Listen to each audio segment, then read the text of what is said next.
ما زالت الأمطار تهطل منذ حوالي ساعة كاملة وبغزارة. اللهم صيبا نافعا، اللهم أنزله منزلا مباركا وأنت خير المنزلين. ما شاء الله تبارك الله، أمطار غزيرة على كل المناطق في البلاد.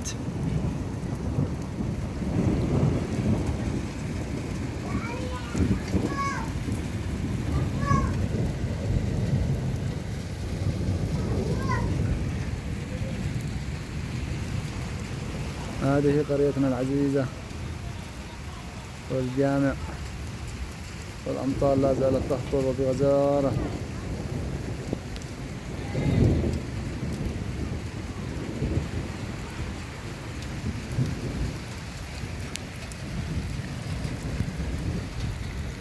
هذا قسم عرمات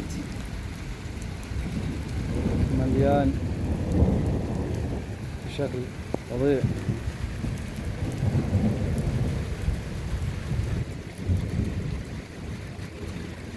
ما شاء الله تبارك الله، أحسن الخالقين.